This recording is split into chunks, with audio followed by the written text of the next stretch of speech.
English/interviewing skills. You can always be like,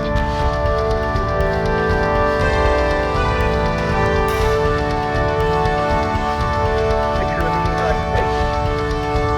Really understand how awkward I am. You're watching Nelson Du Bois Show. Hello everyone, thanks for tuning in to the show.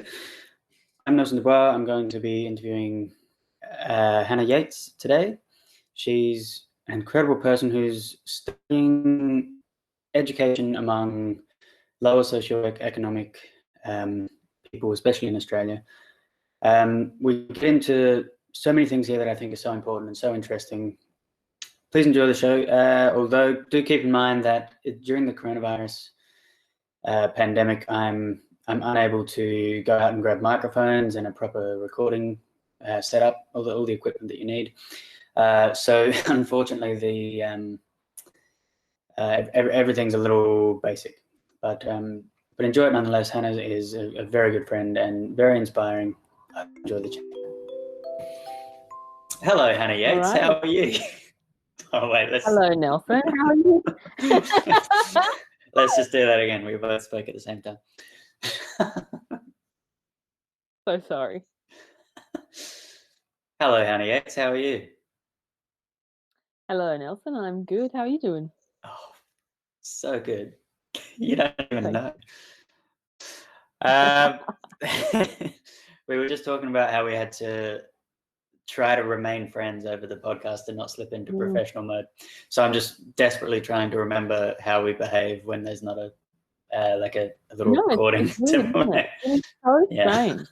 I was doing some recording this week just for some little tutorials for some people that I've been working with, and I just turned into a YouTube tryhard like instantly, you know?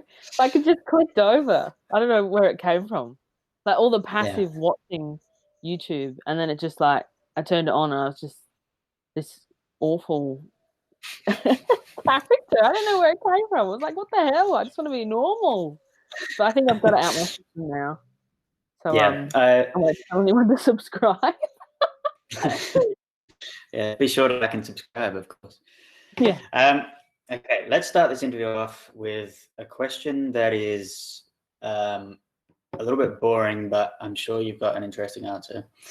When you think of the word successful, who is the first person to come to mind that's outside of music? And then we can circle back around to music as well. Right. That is tricky.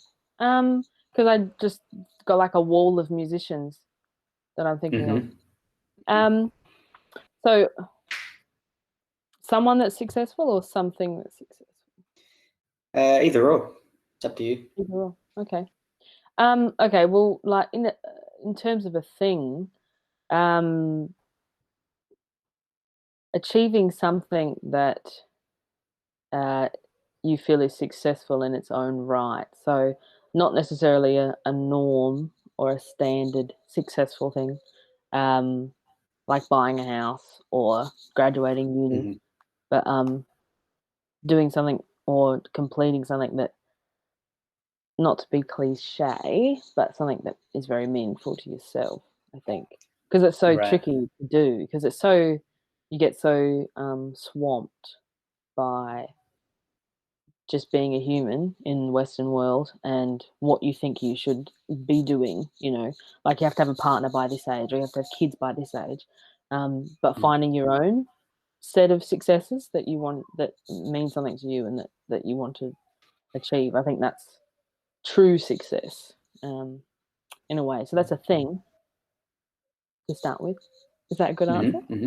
That's a very good answer. I think even defining let alone achieving them, even defining those successes and what is important to you is such a difficult thing to do. Yeah, it can take a long time, I think, too. You know, to even figure it out, what you think is successful and what you want to succeed. Yeah, do you have a person in mind, or perhaps an organization, or? Well, my parents come to mind because they've, They're not musicians, so they're the only non-musicians. No, they're kind of musicians. Untrained ones, the best kind. Eh? Mm-hmm. They have really done some things along the way that aren't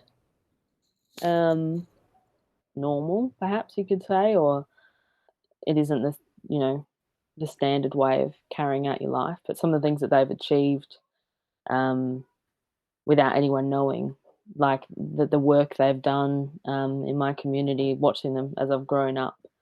I mean, they do volunteer work for different groups and organisations now, but just when I was a kid, watching them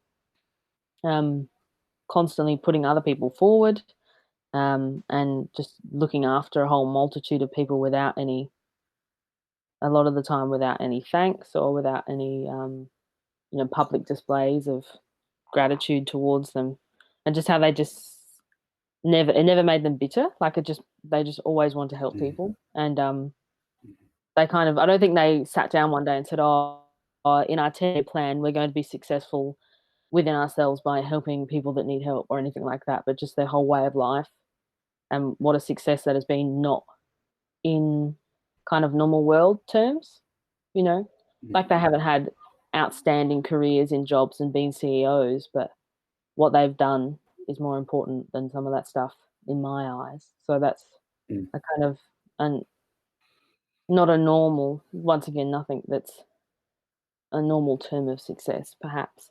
And they might feel embarrassed that I'm even talking about it, but that's the kind of people they are, like they don't want it to be talked about, but just watching how they carry themselves in the world, to me, it's incredible how they've kind of built their world and not in the normal ways.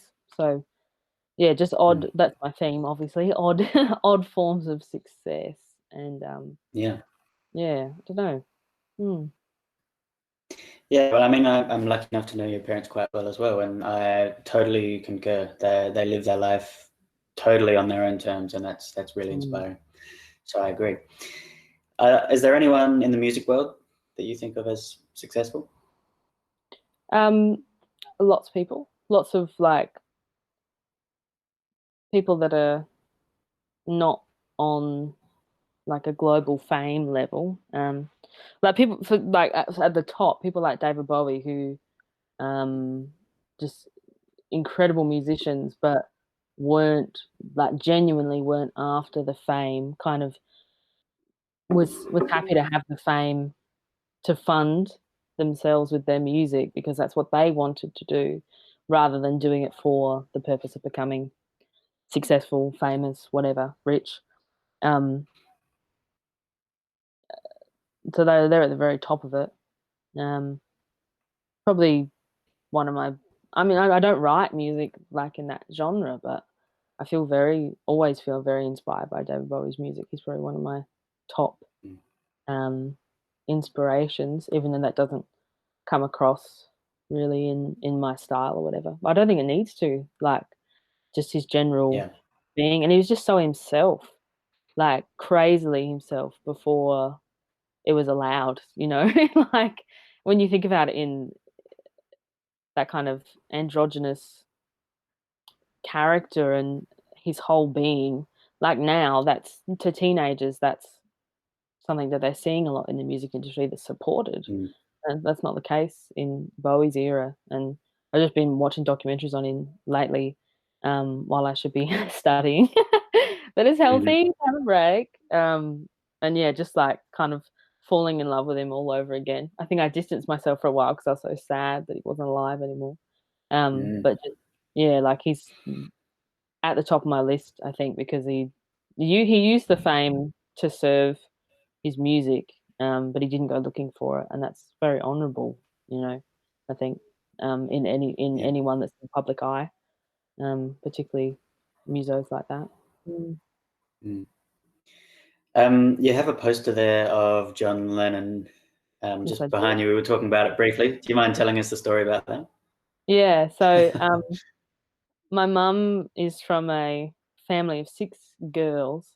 She's one of the middle ones, and it would have been quite the interesting existence from all the stories I've heard, and things would go astray from time to time. And my mum either half gifted or ended up losing this great John Lennon poster that was from the 70s to her baby sister. And years and years and years later, I guess, a solid 35 years or so later, her sister realized or admitted that she still had it and kindly gifted it back to us.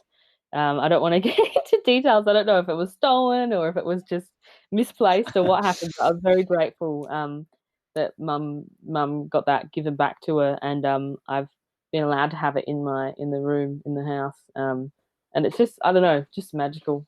Move my big head out of the way. It's just a great picture. I love it. I don't know, it says a lot, doesn't it? Just somehow, I don't know what it says, but it says it, like I just love it. So that's my little piece of the 70s that I have, and all my I've got Amy there as well. Just girls. Yes, yeah. But that one doesn't have a great story. That was just bought off eBay. Explain your field of study and perhaps if you can kind of give a bit of a timeline of what you have studied, what you're studying right now. Yep, sure.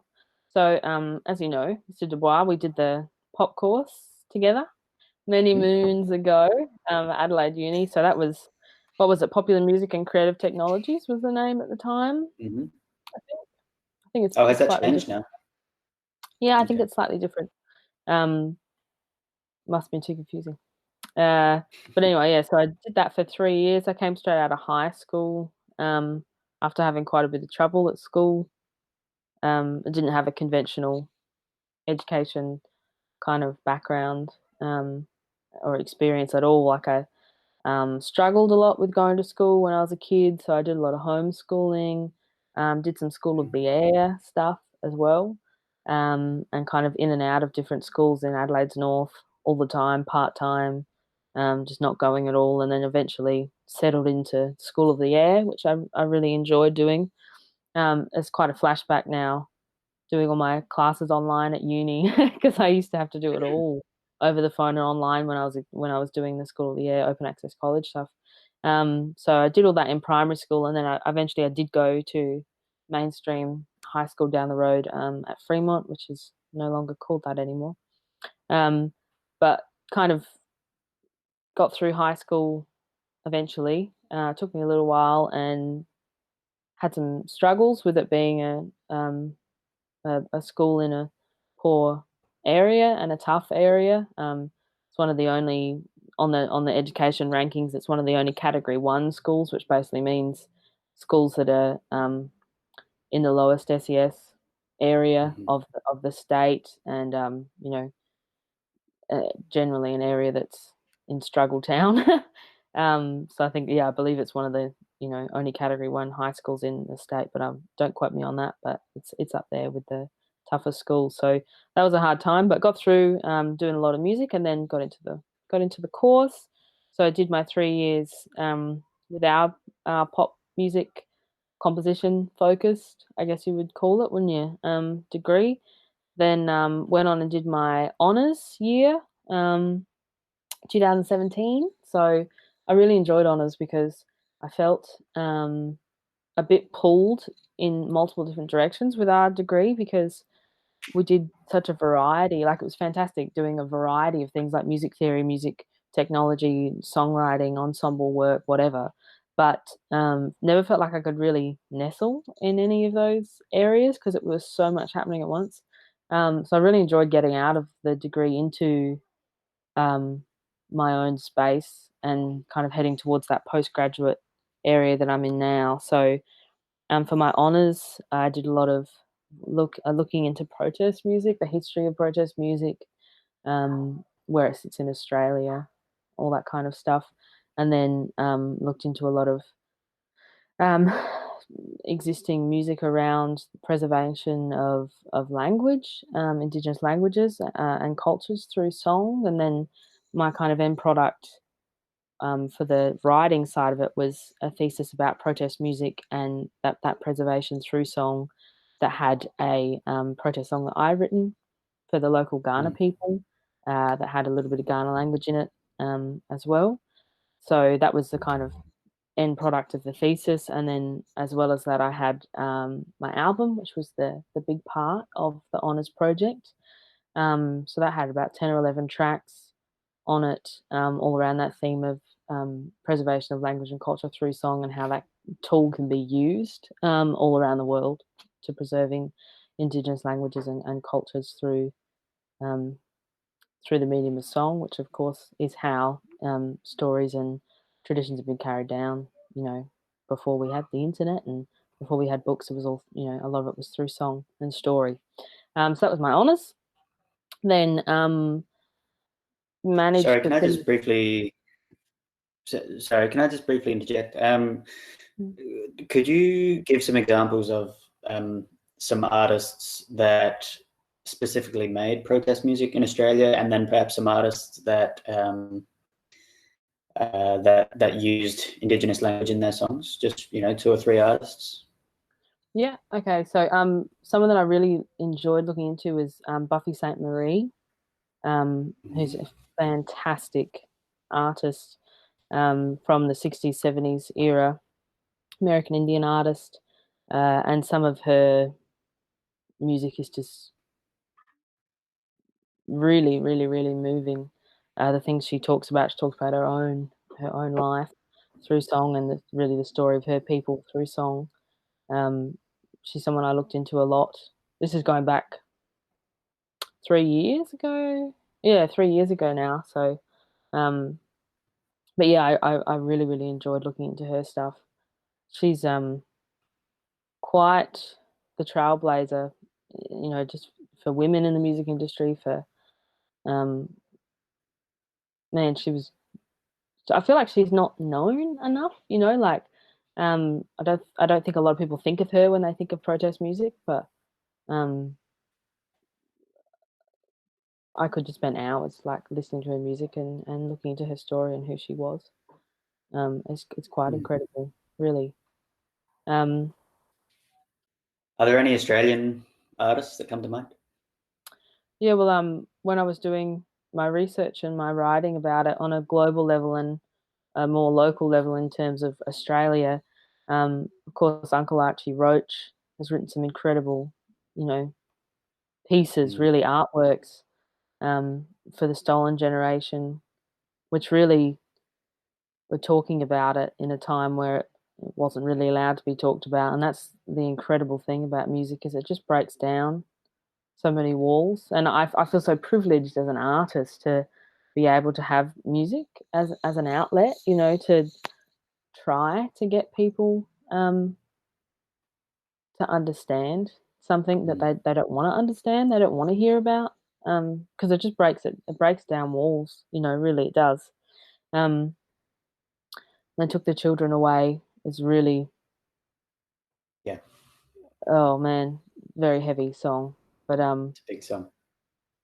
uh, it's hard. It's hard to listen to even when you're fully accepting of what you know it is. You know, like it still gets me every time I listen to it. I'm often when I'm doing workshops with kids and I show them that song, I feel upset every time I hear it, and then I can barely get through it, or I have to turn it off. But that just shows, you know, how many times I've heard that. I couldn't even tell you how many times I've heard it, and it still has that effect on me. It's just incredible with music. And then language-wise, you know, of course, the iconic Yothu Yindi Treaty.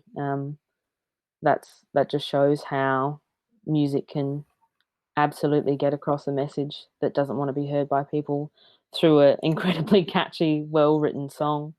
It's just insane, and the language is so beautiful to hear in that song as well. So yeah, on Australian terms, that's some examples that come to mind straight off. Yeah, Back to your studies. You were just coming out of honours. yeah, that's right. So I mainly did my honours in 2017, and then finished it off. My mum was really unwell at the end of 2017, so I had to have a little bit of time out.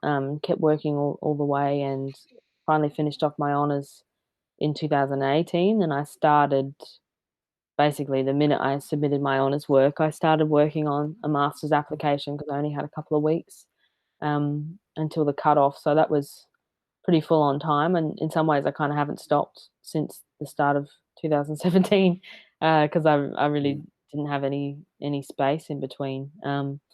But I've managed it anyway so far. Started working on my master's, straight away. So my topic started out broadly looking at how music affects people that have grown up or live in a low socioeconomic area, who are of low socioeconomic status. So, like I was saying before, Elizabeth and Elizabeth South are basically bottom of the ranks for socioeconomic status in South Australia. So there's a low level of academic attainment, there's low employment, and if people are employed, the wages are low. To generally sum up what low SES is. So my topic centers around how music can change your life as a low SES person, how and particularly looking at how it changes your academic pathways, your career pathways, and your social being as such. So I was looking at it on a broad level and narrowed it down more actually just to looking into what it means to be low SES in Australia, and then particularly the focus area of where I've grown up, in Elizabeth in the northern suburbs. So if anyone watches this who isn't from Adelaide, they might not know the stigma around it, but I get it. It follows me everywhere. Really, the minute I mention I'm from Elizabeth, people will have something to add to the conversation or something to say, or a predetermined idea of who I am because that's where I've grown up, which is sad. But that's the way it is, and I'm proud to say it anyway, even though it's often met with some preconceived ideas that aren't true. That you just deal with after a while anyway. But I mean, it's the same thing when you come from an area that's high SES. People, people can be nasty too because you've come from a good area. So it can go either way. But at least you've got some money to back it up, in that situation. But I get it though. I get it. I have a lot of conversations about this because people get very defensive, and understandably, when you talk about being poor or being from a poor area. And but I understand. I've talked to people that have said that basically their life has been really, really tough because they were expected to be a doctor and they didn't want to be a doctor. So even though they had a lot of opportunities, they weren't really allowed to be the person they wanted to be, same as a kid who can't finish school and be a doctor because they come from a low SES area, So life isn't easy for anybody, but this is my existence. This is what I've known. So this is the area that I look into with low SES and how that impacts who you are. So when I was in high school, the teachers were always making side comments about how we weren't going to go anywhere because we were from Elizabeth, how we weren't ever going to get employed, probably going to, particularly towards the girls, we we're going to have kids young. So what was the point of trying to finish high school anyway? That kind of constant underlying low expectations that really affect you after a little while. When I started talking about going to uni, it was met with a lot of comments that there was no point me trying because it just wasn't going to happen because of who I am, whatever. For me, that gave me a sense of wanting to prove them wrong. For some people that I went to school with, it gave them a sense of being defeated and not wanting to try because they weren't encouraged, which is really sad. But and it's not just a sense of like, oh well, I rose above that and they didn't. It's like I came from, as I've talked about, a really lovely, secure household, and people that I've grown up with maybe haven't had that in the same way. Stereotypically, sometimes it's just a single parent household or not a safe household that people are growing up in low SES situations. Not just Elizabeth, as I say, it's any area that struggles. But I'm rambling. I'll stop. Like, when you get, No. I'm so, it's become everything I do since I've been studying this. So I just think about it and talk about it all the time. But Mm. I've just been, over the last 2 years, it's been now, I've just been doing a lot of research into the power of music itself and what it can do. So I've looked a little bit into the neuroscience kind of side of things and the brain and how it affects that. I've looked a lot into.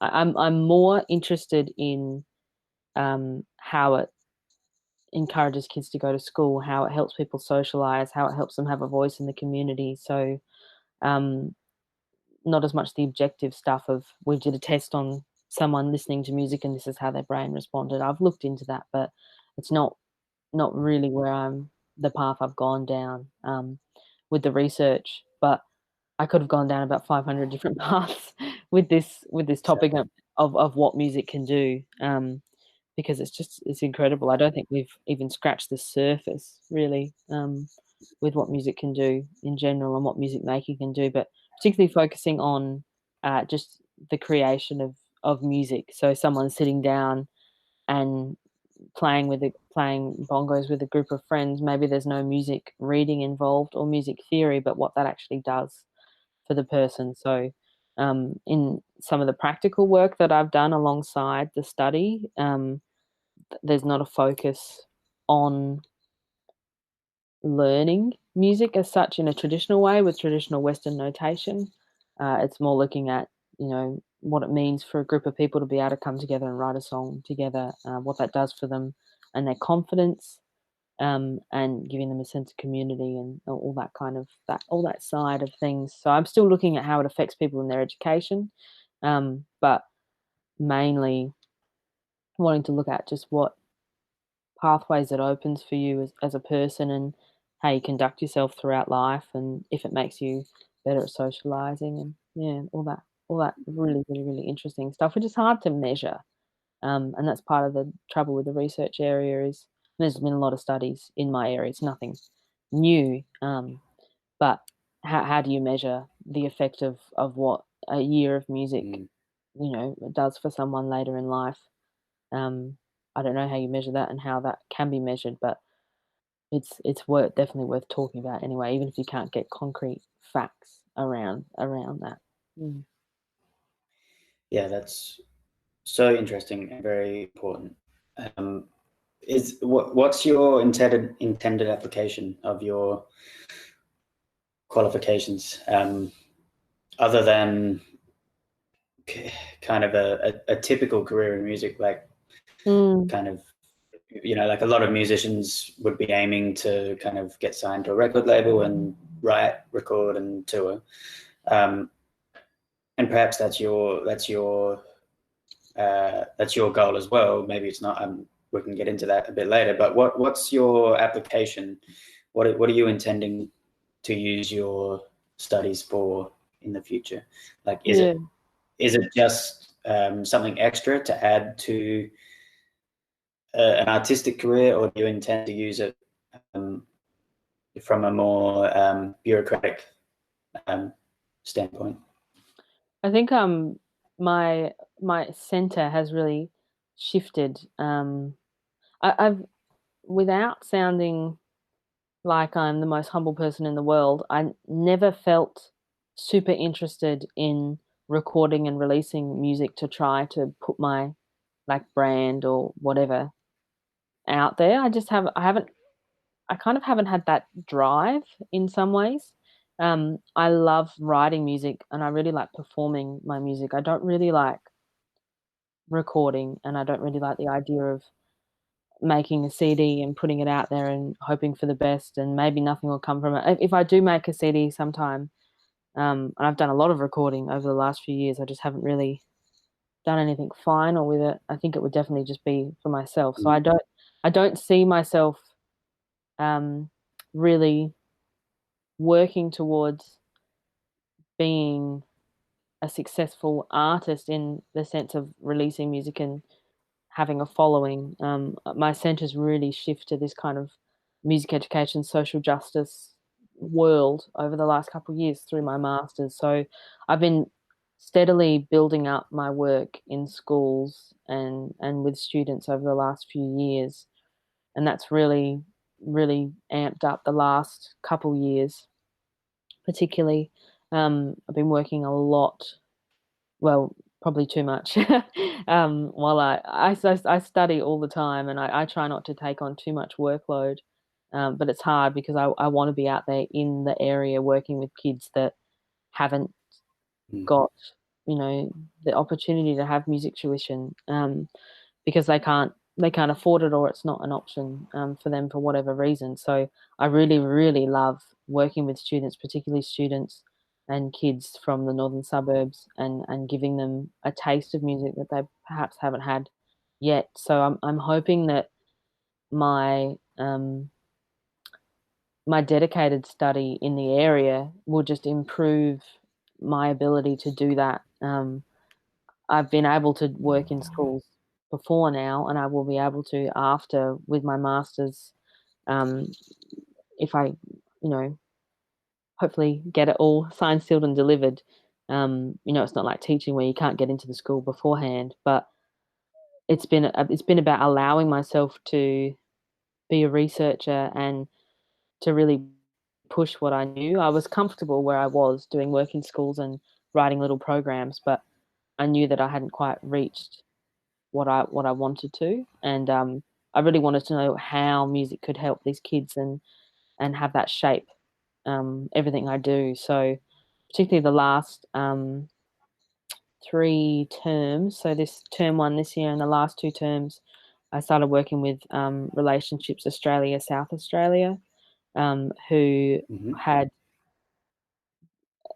I'd been worked with them before with events, but I didn't know that they had the capacity to run after school programs. So they already do a whole range of after school programs for kids, particularly in the north. And they've been wanting to do some music, and I've been doing a lot of work with Nathan May, who we went to uni with, and we'd both been going into schools and working with kids that were struggling, and it all kind of just came together because of a recording session that we wanted to do this. So we started working with them last year particularly, and myself and Nathan have built this program with Raza called Amped for Aboriginal kids in the north of Adelaide, to have this music program focused around playing the ukulele and becoming a singer-songwriter essentially, and telling your story through song. So we've been working in schools and working in community centres ever since, with a one cohort of participants at a time each term, and that's been the most substantial thing I've done. So I did a lot of one-off work in schools leading up to that, but had only ever managed to get maybe 2-3 weeks in a row going in once a week.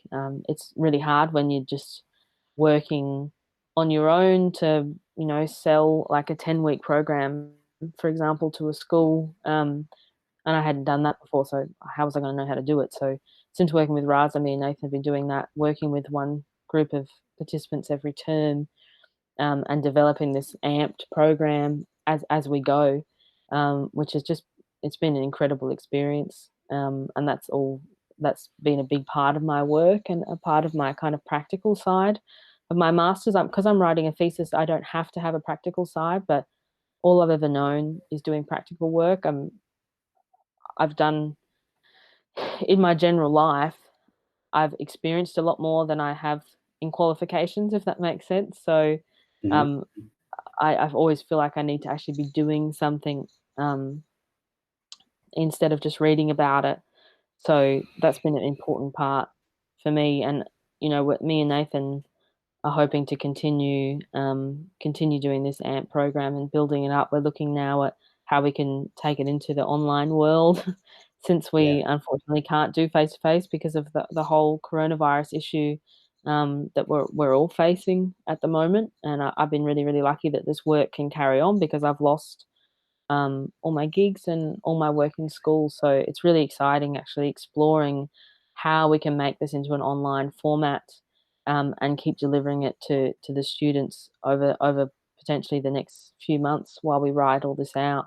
But I'm excited for that challenge because I was feeling comfortable in the program as it was face-to-face delivery. So now taking it to an online platform will mean that, and we need to do new exercises or expand what we're doing, which is really good. You don't want to get too comfortable ever because then you don't want to plateau. So it'll be interesting to see where that goes. But the long answer now, in short, to that is that I just want to keep working with people, with kids and music as much as I can. I have done a little bit of work with homeschooled kids as well, and I would love to go down all different sorts of avenues of doing music with children that have additional needs or are homeschooled, and lots and lots of different kind of areas that you can go into, focus areas. But pretty much my dream job would be to just be working in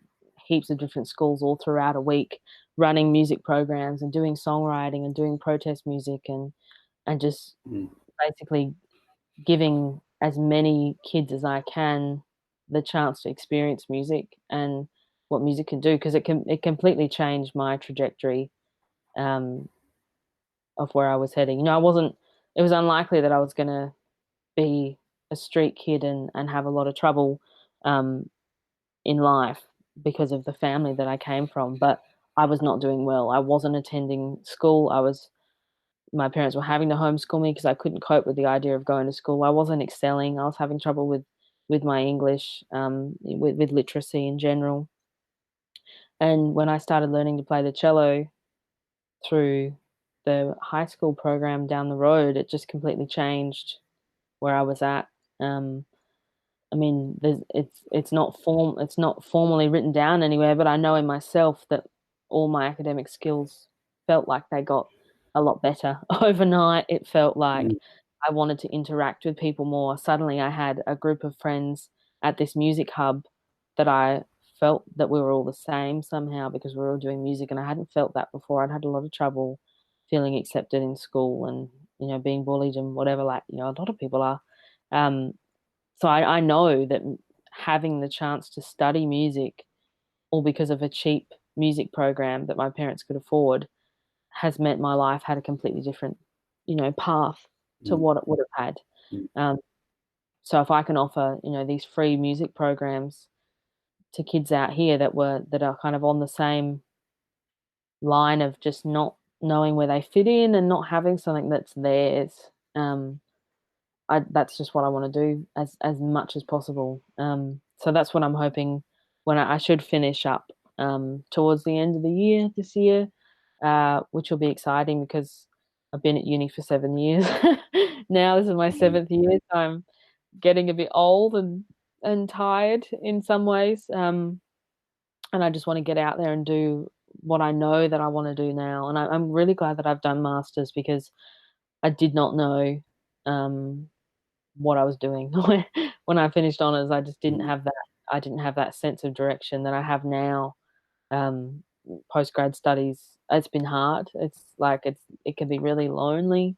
Um, the pop course is so new, really, in the uni that there's not a lot of pop students that go through to postgrad at all. So it's mainly just jazz and classical. We have these big classes together, seminars, and there's only none or one other pop student in the group with me. So I felt quite lonely at times, but I've expanded, my network. As you know, when we were there, we didn't really mix that much with jazz and classical.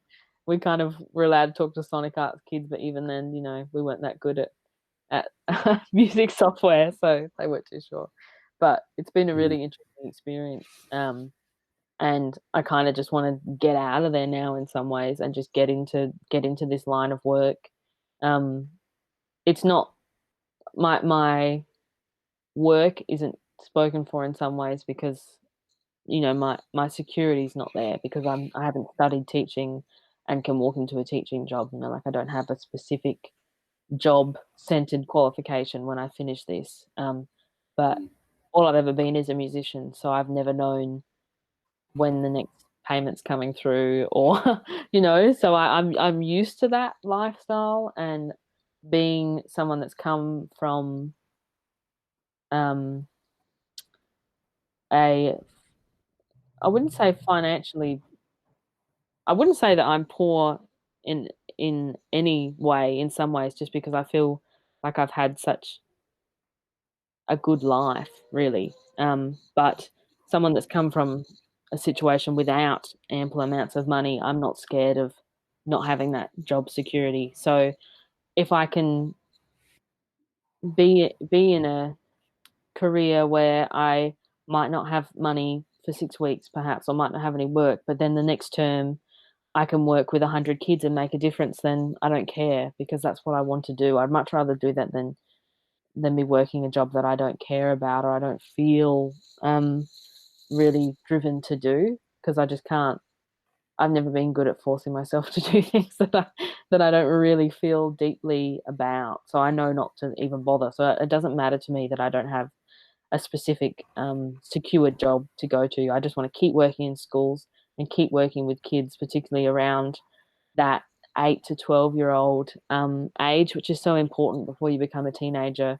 And, through a lot of the research I've been doing and collaborations with a project happening in Elizabeth, which is specifically for 10-year-olds, it's called Playford 10. Through their research of people that have grown up in the city of Playford, which is where Elizabeth is, they found that the participants in the data collection, the surveys they did that succeeded, were people that had some kind of positive intervention at around the 10-year-old mark. So maybe they joined a choir or they joined a community sports group. There's something happened at that point that meant that they went on. It potentially helped them find a good pathway in life, and it changed their trajectory in some way. And the people that didn't have that, or had something really awful happen to them around that time, didn't do as well. That's kind of roughly what some of the research says. So that's the age group that I'm really keen on working with, because it's that point where you can really help a young person find something that's theirs and find something to work towards. Otherwise, they might just, slip between the cracks of the system, which happens all too much, particularly out north. Sadly, I've seen it happen a lot. So music can be that thing that changes your life. And if I can just work as much as I can to give these opportunities to kids that don't have them, then I'll be really, really happy, even if I don't have, solid job. As I say, I don't care about that. So just the answer is just working as much as possible in this field of music education in general for people that are, for particularly students that need something in their lives. So yeah. Yeah, everything you're saying is so just interesting and important, and I do want to come back to a lot of it, because it's a story that needs to be told. But to change gears, just very abruptly, I guess, through uni, you had last time we spoke, you were just about to go into a Q&A with Tim Minchin, which is an opportunity you got through uni. Yeah. We haven't spoken since then properly. How did that go? Are there any takeaways that you got from that? Yeah, that was a really cool opportunity. There's been some great perks through the uni, and that was probably one of the best ones when he was here for the Adelaide Festival, and like literally a couple of weeks before we all started having to shut these kind of things down. So it was really incredible to have that opportunity before things have gotten so quiet. He spoke a lot about his journey to where he's got to, and the kind of dark humor cabaret scene that he started out on in Melbourne. It's always really nice to hear someone who it's quite, he's quite an icon in the Australian music scene. Just talk about their struggles of just trying to break through that wall that we get in Australia, where you're trying to get onto this scene that kind of isn't there sometimes, if that makes sense. Um, in a lot of ways, I haven't really had to worry about that too much because I haven't been aiming towards that. But I know from, talking to my mates just how hard that is trying to break through and get to that next level of getting airplay or getting recognition and touring interstate. But it was really nice to just hear him talk about how many years it took, because even when you consciously um, tell yourself like these things don't happen overnight, media loves to pretend, as we all know, that these musicians just pop up and get a record deal 24 hours after they wrote their first song, like, so it was really, really good to hear his story explained more than I'd heard it before, about just all the years of trying to get through uni and trying to make it as an artist, and all the setbacks he came across, and just how human he is. Like, it's always so nice to hear from someone that's in the public eye and someone that's famous about just their normal everyday life struggles that they've been through, to get where they are, really. There was a lot of political stuff that got talked about, that was super interesting to hear, and some of the issues he's come across, um, with death threats and all sorts, since he's can be so controversial. The music theatre students were there as well. So there was kind of it was mainly the pop students and the music theatre students, and um, the fella that was doing the Q&A thought it was pretty much just music theatre. So a lot of the questions were directed towards that side of things, and not as much towards singer-songwriter type stuff. So some of it wasn't super relevant to me, but it was just, even the stuff that I couldn't really relate too much was just incredible to hear about who he is, and some of his theatre work that he's done as well. And I loved hearing about when he was working on some of his stuff, 10 years ago or so, when he was not as well known. I mean, it's longer than 10 years now. But he was saying that he would do a lot of his own lighting and staging and props and sound on any of his shows, which I always love to hear, because I would really like to be a better all-round artist kind of thing. So I really loved hearing about that and how he did all that. Like, every bit of fame and money and exposure that he's got, he's one of those people, he really deserves it. He really has worked in the scene, and worked super hard, long hours, in becoming this all-rounded, um, well-rounded, quite inspirational bloke, really, in the art scene. And sometimes I might not agree with some of his views, or might not be on the same page, but I really have a lot of respect for him, as a musician and as a person too, from hearing him talk. It was really, really cool. I was quite grateful for the experience, and it was, yeah, it was uplifting, because it was just like the kind of resounding theme was just keep slogging away if you care enough. Like, just keep going, and you will find success somehow.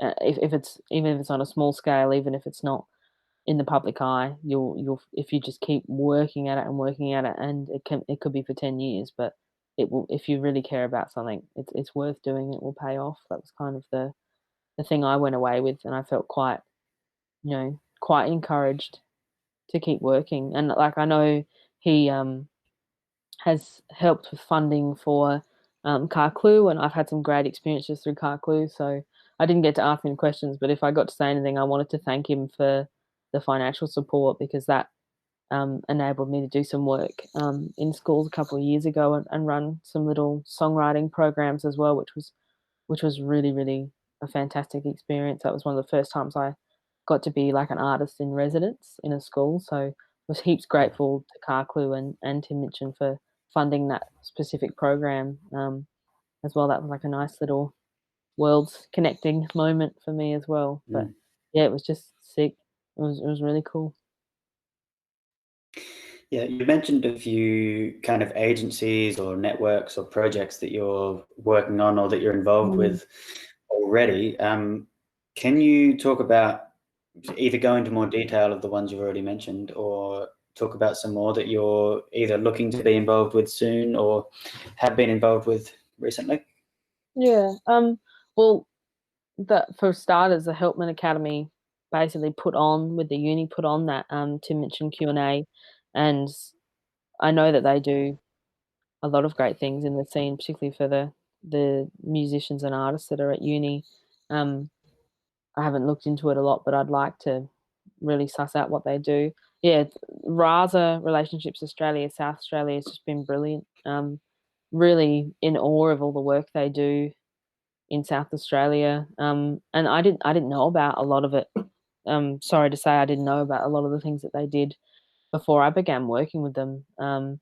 And they're just a really caring organization. Like, every time I leave one of their offices, I feel really uplifted, and I'm someone that works. I'm not someone that's going there to get help for anything. I'm going there to apparently provide for other people, but I'm always feeling better when I leave. They're just fantastic group to work with, and I would really like to work with them more in the future. And hopefully, there's talk of us being able to continue on doing some of these after school programs, particularly Amped, which would be fantastic. They're really really interested in working in communities, but having community members involved in that. So not a sense of someone coming in and being a savior in a situation, which is not what I want to be seen as. Like, when I'm going to some of the schools out north, the first thing I say is that I grew up around the corner and I've struggled with all the things you guys have struggled with, because I don't want them to think that I'm coming in like some hero doing music. I want them to know it's, I'm one of I'm someone that they can relate to, kind of thing. And I'm really pleased that Raz have been able to help me do that as well. Um, Other organisation, yeah, Car Clue. I haven't done a lot with them recently, but in the past, been able to do some great work with them, with their different programs. I think Music Matchmaker, something like that. I'm trying to think of the name now. I should know what it is. That's who I worked with when I was working in some schools a couple of years ago, that Tim Minchin funded, which was, the artist in residence kind of programs. I think towards the last few months of my studies, so later in the year, I'll probably be looking into a lot of this stuff, and where I'm going to try to kind of throw my hat in the ring, I guess, and where I'm going to try to get to with this area of work and what organisations there are. But I also do, aside from the music stuff, do lots of work with St Vincent de Paul's, with Vinnie's, and on a volunteer level. Like I say, my parents have um, actually worked with Vinnie's probably nearly my whole life, when I think about it, on and off. And they've been doing a lot of intense work the last few years, and I've often wondered about, what music could look like. We've talked about some community choir prospects, particularly in Elizabeth. There's been a lot of work into Elizabeth South, which is just our neighbouring suburb, which is, the lowest SES suburb in South Australia. It's on par with some of the places in the APY lands that don't have access to running water. So when you put it in perspective with that, it's a place of great, where there's a lot of struggle. So there's a lot of work happening in Elizabeth South, and how to change what the suburb is in some ways, and play on its strength and its sense of community. So I've entered into some conversations with Vinnie's about community choirs, and what we could do to bring music, more music into the area in general. Northern Sound System, the music hub in Elizabeth, I've collaborated with lots over the years, and there's lots of always lots of talk going on about things that could happen there. There, for anyone that doesn't, if anyone's listening that doesn't know, they run a lot of programs for the kids in Elizabeth after school, and do heaps of gigs. Like they're our main, really, pretty much our only live music venue in the area, basically. Um, a lot of the pubs don't even have live music. If they do, it potentially could be a cover artist, but there's not really anywhere else where you can be an original artist. And when I was like first starting out with uni, I did some work with them in their N1 Records program, which was helping local kids kind of start to put together a bit of an image with their music and a bit of a brand, and that really helped me when I was first starting out exploring what kind of musician I wanted to be, I guess, and who I wanted to be. They helped me out and have enjoyed working with them over the years. But they do some fantastic things for the community, and Elizabeth is a better place with the Northern Sound System NSS hub there, because it's just somewhere for people to feel like they have that real sense of community. It's really built up over the years. I think it's been there a good 15 years or so now, I would say. It's been a while, and they just keep growing what they do and building the music scene. There's a really good hip hop scene that's kind of come out of there and been developed through there. And that's, even though I'm not really skilled in that area of music and that genre, it's been really cool to see that scene develop. I wish I was cool enough to be a part of it, but there's not a lot of folkies in there. But it's really cool. That's a fantastic place and organization, I guess. And their studio is fantastic as well, which is very affordable and accessible to the Elizabeth people, really. But yeah, I think I'll be looking into more places soon as I kind of come towards finishing up, hopefully towards the end of the year, and kind of scoping out more of what's available, particularly in the north, and in Adelaide in general. I'm also quite interested in some of the music programs that are run down south, because that being the other kind of main low SES area of South Australia, I suppose you could say, from my point of view, the north and the south. So yeah, I'm just still in the middle of exploring it all at the moment. What characteristics would an after-school program for kids in lower socio-economic demographics ideally have? So, for example, I don't know, but I could imagine that, for example, being between the hours of 3 and 6 p.m. would be incredibly helpful and powerful, because it's keeping, as kids' parents aren't home, it's keeping the children occupied and out of trouble in those periods where before the parents are home. And can you think of any other characteristics that an after-school program might have?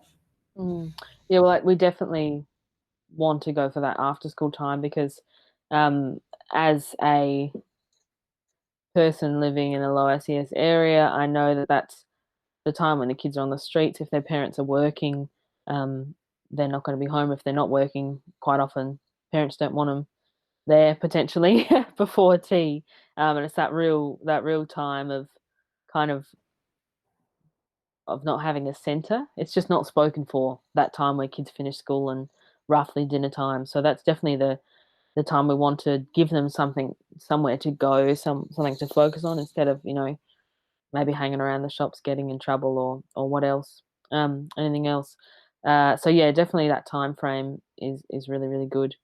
We well, I think it's very important to offer some kind of nutrition and some food, because it's a long gap between having a crappy lunch at school and waiting till dinner time. And when you're in low SES areas, you don't know if there's going to be dinner time for those kids. Like that's the sad truth of it sometimes is that you don't know, and you don't know if they've had lunch or if they're going to have dinner. So if I can provide a place for those kids to go in between school and that and night in between school finishing and the sun going down, give them something to eat and give them somewhere place to be, that's like ticking a lot of boxes straight away. You know, as is, I know there's a lot of programs that, you know, I've been researching throughout masters that do offer food basically for whatever time of the day it is that food is offered for these low SES kids. On that topic of research, like I've really enjoyed looking into the Elsa Stemmer program, which has gone all across the world now. And that's Sorry, can you just repeat that name? Elsa Stemmer. Elsa It is. Stemmer. Okay. Make sure I'm saying it correctly. But that's been. I'll make sure that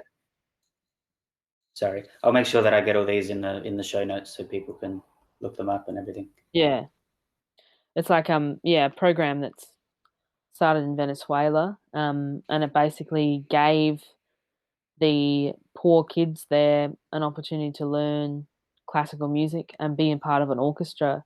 And then it built into this program that offered them a safe hub to be at, offered them food, offered them tutoring for their education aside from music. And it snowballed into this huge, huge program that now has a lot of sister programs all across the world. And that has influenced my writing a fair bit. I was really interested in that, particularly being a low SES kid that found my way through classical music as well. That really resonated with me when I started music. My first instruments were cello and the bassoon, so I was really quite heavily into classical music from the get go. So that was really that's been so interesting to me, reading about all that and watching all these programs.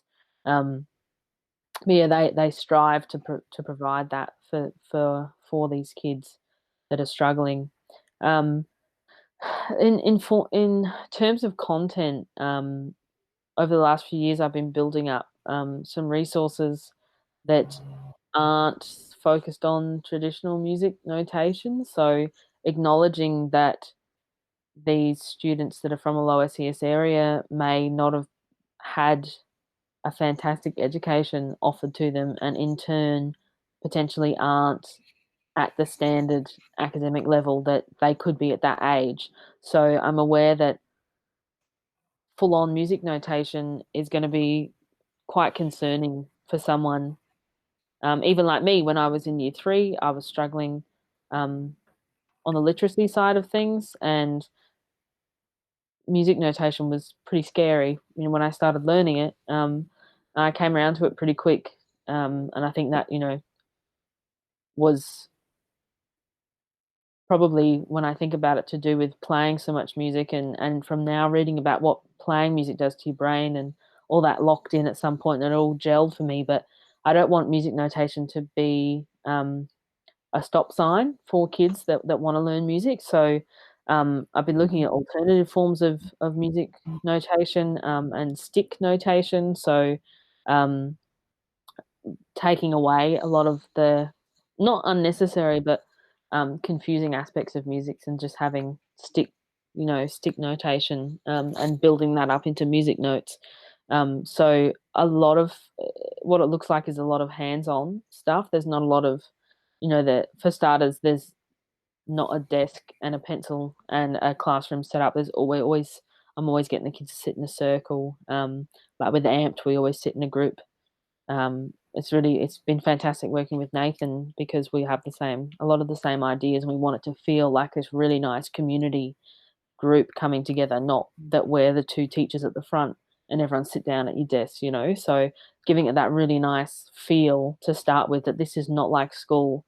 Anytime we ever look at any worksheets, I've kind of developed some worksheets to do with music and maths, and music notation and maths. I've always quite liked maths. My dad was a maths teacher, so I've always had an appreciation for it. But I know that a lot of kids don't like maths and don't enjoy doing it. So finding ways of incorporating music and maths, so perhaps they feel more interested in the creative side of mathematics. So we look at stuff like that, and we occasionally use worksheets. But I'm always saying, this isn't school, this isn't homework, and I don't grade this. So I never grade anything that has a yes or no answer. I try to limit work that has a yes or no answer, which is which has been interesting because it's quite hard to do that, because being in the Western education system, you're just so bred in, so forced upon you that everything has to have a yes or no answer, and if it's not right, then it's not right and you're wrong, so trying to change that up within myself, and then putting work forward for these kids to do that isn't focused on yes or no answers, and a lot of what you think is important and what you want to say about this matters, and there isn't a yes or no involved kind of thing. So that content wise, that's what it looks like, and lots of singing. We might not have, most of the time we're using ukuleles, thanks to RASA. They funded getting ukuleles for these groups, but in other groups I just do lots of percussion stuff, just clapping and tapping and using different parts of your arms and legs to make different noises, and using your voice, because every kid's going to go away and be able to do some percussion on their leg or sing. So there's no instruments and money involved in that sense. So a lot of that kind of using your body as an instrument, and a lot of vocal stuff and lots of singing is involved content-wise. Yeah. Mm. Well, thank you for your time so far. Would you like to perhaps take a short break and we can pick it up? If you'd like to keep going, of course. Yeah, maybe we can pick it up and do a part 2 in just a second after a break. Welcome back to part 2. Thank you. Thanks for having me. Not a problem at all. Let's dive straight back in. Have you ever been surfing? I've tried. Yeah. Mm-hmm. I'll leave it at that. Okay. I'm just not.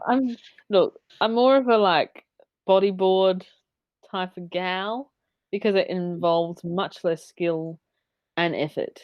So on all levels, I prefer that. Surfing, I'm just not good at it. I haven't really tried much, so I won't rule out it ever happening again. Probably not in this lifetime, though. Sure. What time do you wake up in the morning? Depends. Mm-hmm. Is it consistent or not really? No, definitely not consistent. I think that's a musician though, right? Because sometimes I'll have a super late gig till midnight, and then get home at 1 o'clock and have to be at school at 8:30 in the morning to set up to do a class at 9. You know what I mean? So I think I'm allowed to not have a normal sleeping pattern, but because I've never had one. When you're homeschooled, you can roam a bit. So I never really got into a good sleeping pattern when I went to high school, even though I went for 5 years. I still never got into a good sleeping pattern, and would milk sleeping in as much as possible whenever I had the chance. But I'd say I'm awake by, let's say, 9:30 on average. Let's go with that. Mm-hmm. AM. In the 30 minutes leading up to when you sit down to do some studying at home, what does that look like? What are you doing in those 60 to 30 minutes?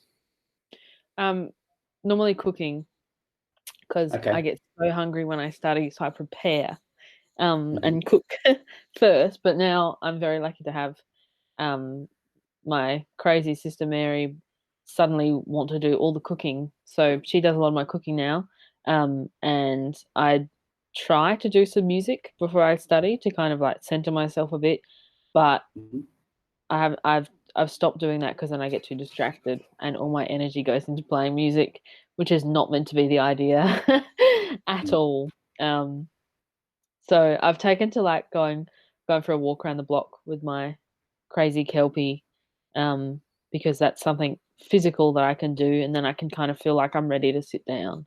and my mind isn't tired, but I'm a very fidgety person. And if anyone, whenever this goes up, and if people watching it, they'll pick that up.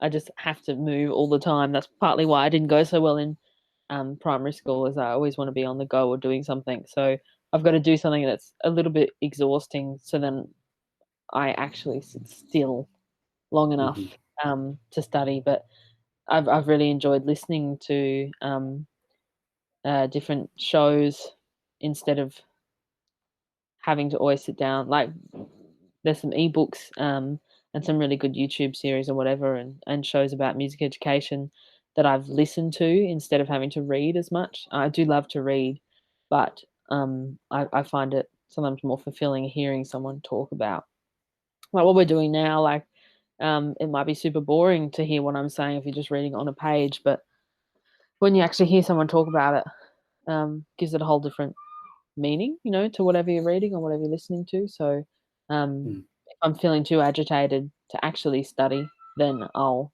do some listening to different things or podcasts or whatever instead of studying. But yeah, before I study, try to do something active so then I can discipline myself enough to sit still for a little while. Right. What piece of equipment should each music classroom in Australia have?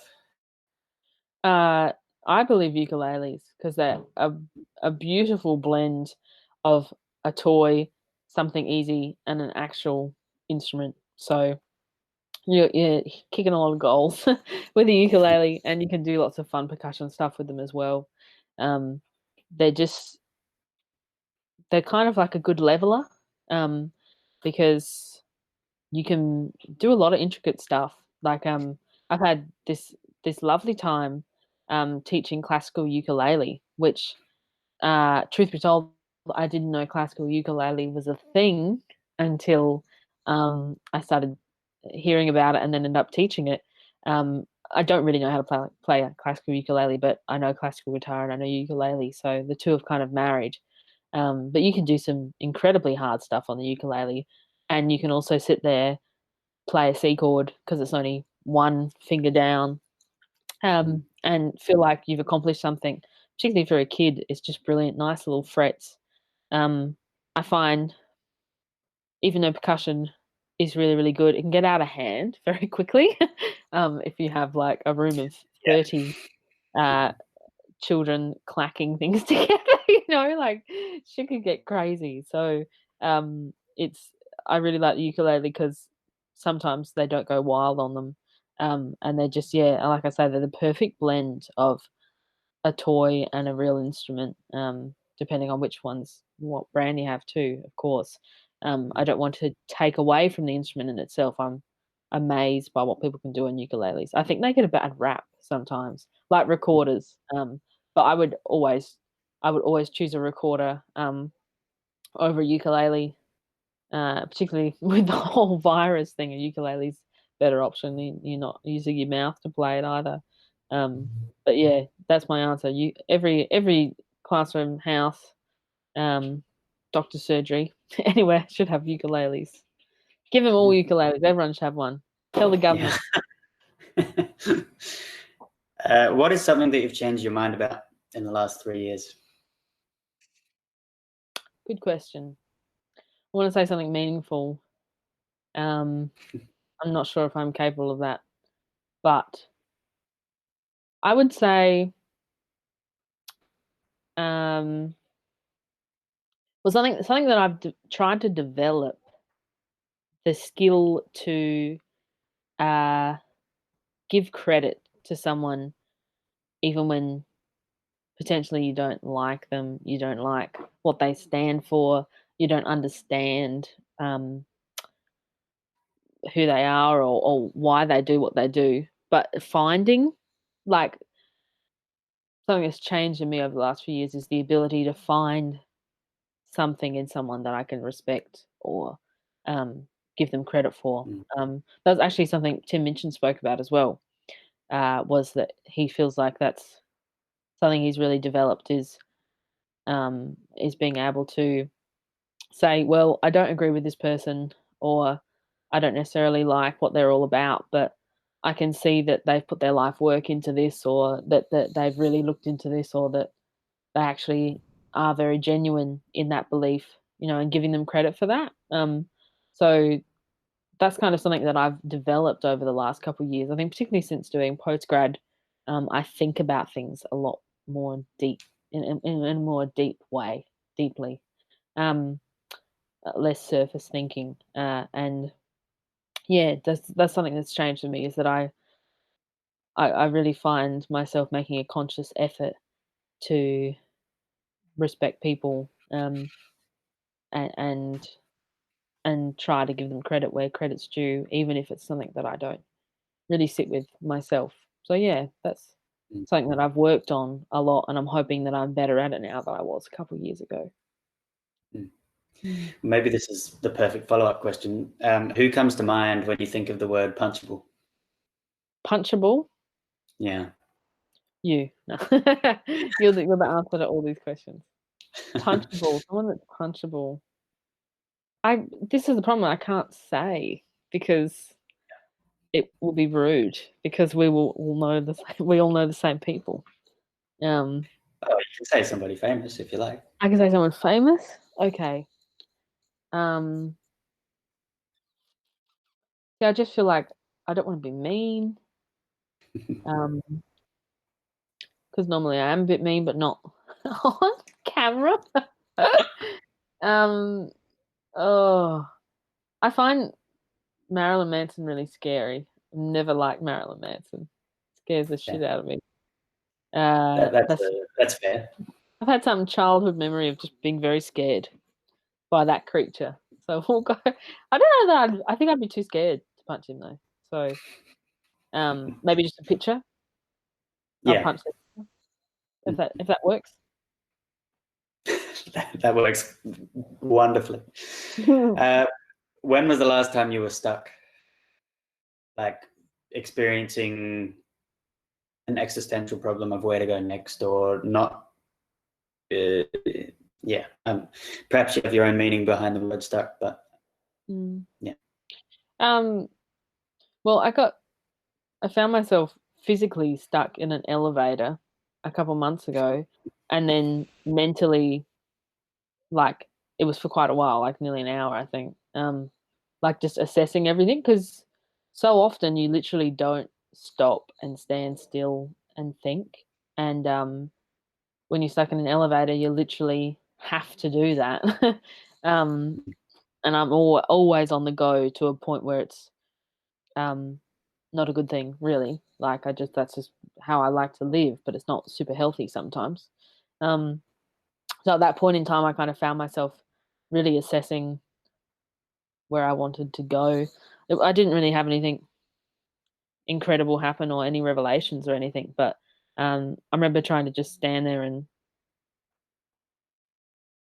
really think about where I'm at, and taking the time of being forced to be Mm, stopped and stuck to think about that, um, and kind of came to the conclusion that I was probably being a little bit privileged in my thinking with uni. I was starting to um, really dread. This was, I think it was probably in January. It was. I was dreading the uni year about to start. I'd had some hiccups already, um, and then yeah, I kind of was thinking to myself, I'm really quite lucky to be able to do my postgrad studies. I mean, for starters, I'm lucky because, I'm a woman that's allowed to be 25 and not be married or have kids, or I've been allowed to finish my schooling and go to university. And that wasn't something that my mum was really allowed to do.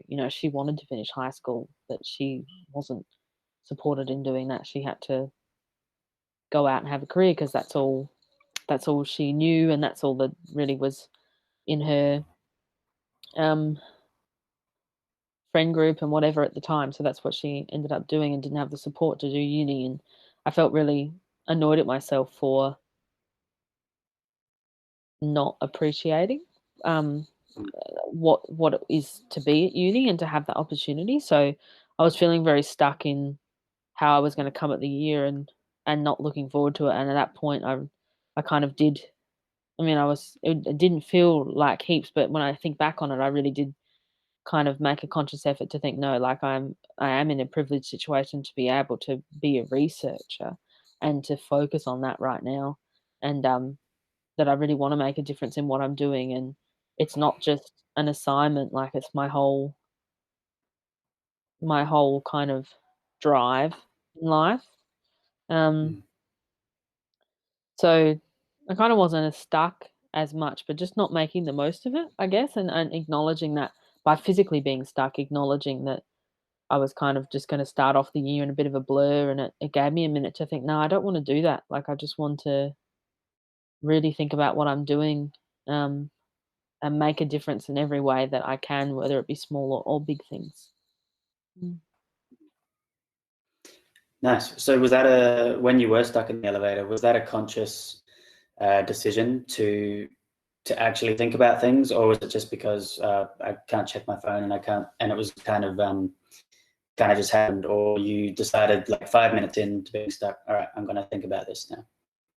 Well, I was optimistic for the first few minutes that I would be out of there quickly and wouldn't have to deal with myself for very long. I was lucky to be in there with my best mate and my sister. Okay. I'm also quite claustrophobic, but I had to give up my phone to my sister so she could make TikToks, because she was going crazy. And that was when I really started to think, because I didn't have my phone. So I was stuck in a small place and I didn't have my phone as a distraction.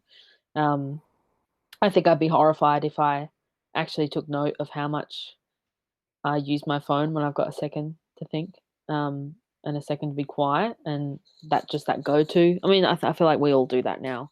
Um, Not being super hard on myself or anything, but uh, that was when I really started to think about things. Was when I lost the phone. I had to Mm, donate it to her for her TikToks, which is a worthy cause, of I course, must yeah. say. I, But yeah, that's when it was conscious. Mm. what music have you been consistently listening to over the last 4 years? Um, I don't really listen to much music, to be honest. I don't have a set of headphones in my bag. Like when we were talking before about getting headphones, I was trying to actually figure out where I even had a pair in the house, and I don't really have music on in the background around the place when I'm studying or anything. I find myself getting too sucked into it. I can't concentrate on normal tasks. Like I can't drive and listen to music because um, I have to sing the whole time and play the rhythms on the steering wheel, and it's just dangerous. So I have to limit my music listening in some ways. But naturally, I don't listen to a lot of music. But I've really found myself going back to the 70s era. I will never enjoy an era more than 70s music. That's what I grew up listening to, and I've really gone back to listening to a lot of it the last couple of years. Like I was talking about Bowie before, Joni Mitchell, Joan Armatrading, like just artists that were inspirations for me, even though Joni Mitchell's my kind of style, but some of the others, not so much. I just loved who they were and what they stood for, and their music. Been listening to a lot of Elton John, actually, when I think about it, the last couple of years, particularly since the Rocket Man movie came out. I think me and my mum saw it like 4 times. We just loved that movie. I Mm, was just fascinated by it. I always loved Elton John's music, just didn't know much about him. So the mm, minute I know more about the artist, I just get sucked into their music even more. Like it's really cool to know their backstories. As far as new artists go, um, I'm not. I don't really listen to Triple J, and I don't really listen to like Nova or the mainstream lines. I normally just listen to Cruise FM and the 70s stuff. But I really like mhm. Rex Orange County. I really like that dude. Like, and I Okay, think that's yeah. because I feel like that's because um, he kind of has that old school sound as well. I'm in love with that that sound. I don't like it when it's too forced, but I feel like with Rex Orange County, it's quite genuine, and I adore Amy Winehouse. It doesn't matter what mood I'm in. I always love listening to Amy Winehouse. Of the last couple decades, she's definitely my favorite artist. From my time, I guess. But yeah, probably over the last 3-4 years, probably Elton John, David Bowie, and Amy Winehouse would be my top 3 that I've listened to, I'd say, and the Beach Boys. Saw Brian Cool. Wilson when I was, maybe it was in Honours, I'm not sure, good couple of years ago, and found a whole new love for the Beach Boys as well. So yeah, that's my odd mix. I think that when you saw the Beach Boys, it may have been our last year together at uni, because I remember being very jealous. Yeah, that must have been it. Yeah, because I got heaps cheap tickets as well, so it was a win-win. If you could put up a billboard in the center of Elizabeth and put whatever you wanted on it, what would it say, or what would it be? Uh, I think it would just say "have hope," because that is something that a lot of people in hardship struggle to have, to no fault of their own. Like, Mm. you say you grow up, you're in a broken household, you don't have any encouragement to go to school, you don't have any encouragement to be your own unique person. Potentially, your parents haven't gone to school, haven't finished school, haven't no one's gone to uni in your family, no one's had, a solid job in your family, how do you find hope in all of that? How do you break um, out of what you are? Like, I listen to, uh, a fella from Vinny's talk a lot, and I won't name him because he'll be too embarrassed, he's far too humble for that, but he, talks about, it takes 4 generations to break the cycles of poverty, and I think when one of those generations gains hope that there is hope for their future, that's how they break that cycle. But how do you get that? How do you break all the cycles that you're in? So I think that's what my billboard would say, is just have hope, or find hope, even when there is no reason to have any, basically. I've always ridden on hoping that things are gonna work out, hoping that I'll be able to finish uni, hoping that I'll find a job, find, income, hoping that I'll find my way, in life, and, I sometimes I haven't had any reason to be hopeful, but I've kept a little bit of it, and it's kept me going, basically. So that's what my billboard would say, I reckon. Mm. What specific area of music are you hoping to develop and grow into over the next 5 years? You kind of answered this Mm. before, but is that touring, writing, education, session work, recording? And do you feel Definitely. like your studies? Sorry, do you feel like your studies have given you the scope to choose, or have they really, really dampened some opportunities? I'd imagine Mm. that it would probably give you more opportunities than taking them away. But yeah. Um, like, all of that, yes and no. So, definitely want to focus on the education, social justice side of things. I would like to just give it a go, actually recording, some music for myself, because of, as you would know, with our course, it was um, there was such a lot of pressure on songwriting that Mm. it did, to be quite honest, it did kind of kill songwriting for me for a little while, because it felt like an assignment. Like, if you liked to write essays and then you went to uni, by the time you finish uni, you're probably not going to enjoy writing essays as much. Like, it's just Mhm. natural when you have to do something that's constantly graded and asked for and critiqued, then it's going to feel like work and like something you don't love doing, after a little while. So after I did that album for honors, it took me a while to want to write music again. I haven't really written music in the same way. Because I haven't had the pressure to do it as well. Like I'm in some ways I miss the pressure of having to write for an assignment, because then I did write whether I felt like doing it or not.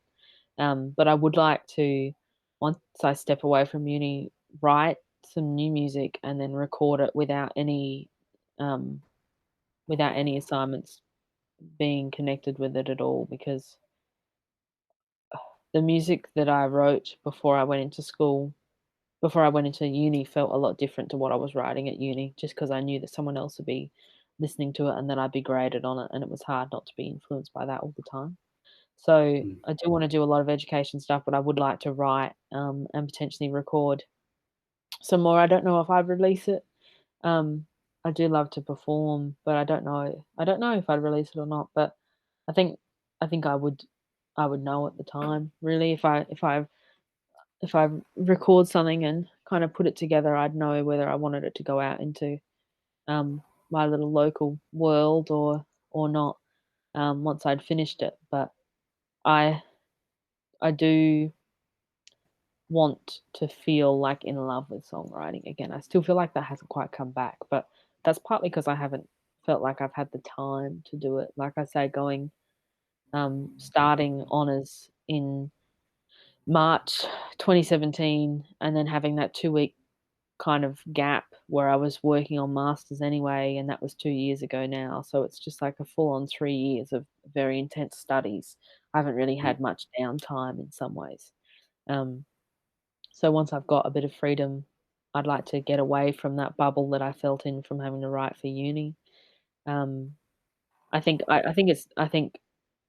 overall, uni has made me a way better musician, a better person, far more well-rounded in general. But it has, you know, sometimes I do think it's killed a bit of my creativity, but that's because I'm still so deeply in it. I think once I step away, it'll all start to kind of filter back in, Mm. um, slowly, I think. I hope. I think slowly is the key. Like I've been out of uni Mm. since 2016, so what's that, 4 years, and I'm honestly just getting back to the point now where I feel like I can genuinely write songs and actually really enjoy it and love it, because a key part is writing for other people. Like Mm. I've hardly ever written a song for myself, and I'm just getting to the point now where I can, because it's always been for a film or for uni or for producing someone else. Yeah, Yeah, and it's wild to try and find a voice among all that. yeah. It is, isn't it? Mm. Well, this has been sincerely incredible. We're friends and we joke around, but you are very inspiring, and what you're doing is very interesting and important. And I really look forward to the opportunity to talk more about it in a little while. Obviously, we'll keep in touch between then, but yeah, Mm. I am really, really looking forward to it. Yeah, it's been good. It's interesting to just stand and chat and really think about all this stuff. And I think because I'm constantly thinking about all these topics with uni, it's not often that someone wants to sit still and listen to me talk about it all for a while too. So it's really good to actually voice it all out instead of just like mulling over it all the time, and to chat about it and to reflect on where I'm at now too, like in terms of us knowing each other, where I was at when we met, when we would have been like 18 or 19, and where we are now. And yeah, it's been really fun. Thanks for having me. Not a problem. Just quickly to finish off, can people find you online somewhere? Where would you recommend people do that?